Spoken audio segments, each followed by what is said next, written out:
একটা জায়গায় আমার আপনার জন্য গাইডলাইন ধরে দেওয়া হইলেন। আল্লাহ পাক রব্বুল আলামিন এই কথা বললেন যে এই দুনিয়ার জিন্দেগির মধ্যে সব কিছু করার পরে কোরআনের ফলোয়ার্স হয়ে দুনিয়া থেকে বিদায় নেওয়ার পরে আমি আল্লাহ পাক রব্বুল আলামিন তোমাদেরকে দুনিয়া থাকা অবস্থায় একটা পুরস্কার দেব, এবং মৃত্যুর পর আমি আল্লাহ পাক রব্বুল আলামিন আরেকটা পুরস্কার তোমাদেরকে দেব। যে পুরস্কারটা হবে দুনিয়া থেকে বিদায় নেওয়ার পর সবচেয়ে মানুষের জন্য ভয়ঙ্কর যে জায়গা, জাহান্নামের যে জায়গা, ওই জাহান্নামের জায়গাটা আগে আল্লাহ তোমাদের জন্য সুগম করে দেব।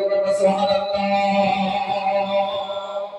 আমার বন্ধু, যে আজকে মাদ্রাসার প্রোগ্রাম, আমি জানি আপনারা আজকে এই জায়গার মধ্যে যারা আসছেন তারা সকলেই এই মাদ্রাসার হিতাকাঙ্ক্ষী।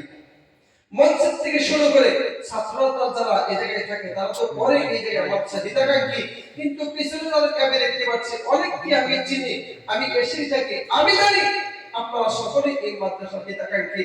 আমি দুই চারটা কথা বলে যাইতে চাই।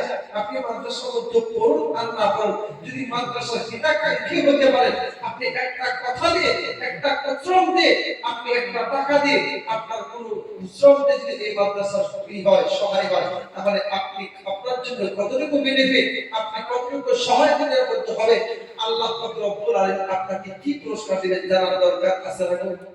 কথা আছে কি? আমার বন্ধুগণ, এই দুনিয়াটা নিশ্চয় সরে যাওয়ার পরে আল্লাহ পাক রব্বুল আলামিন দরবারে কি করবেন? তিনটা জিনিস ধ্বংস হবে। কথা বলেন কয়টা? তিনটা জিনিস ধ্বংস হবে। একটা হলো মাদ্রাসা, আরেকটা হলো মসজিদ, আর যে জায়গার মধ্যে, যে ফিল্ডের মধ্যে আল্লাহর নাফরমানি করা হয়েছে। আমার বন্ধুগণ, একটা কথা আপনারা কান লাগিয়ে শুনে যান।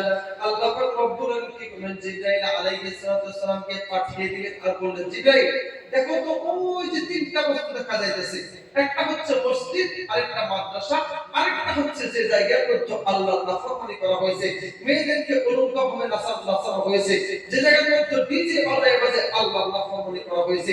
এই তিনটা জায়গাকে ধ্বংস হয় না। তাদের দাবি কি? তাদের চাওয়া কি?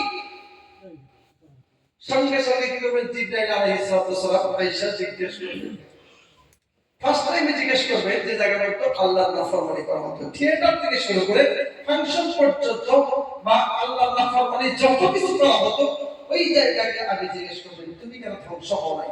সঙ্গে সঙ্গে তার দাবি থাকবে, তার চাওয়া পাওয়া থাকবে।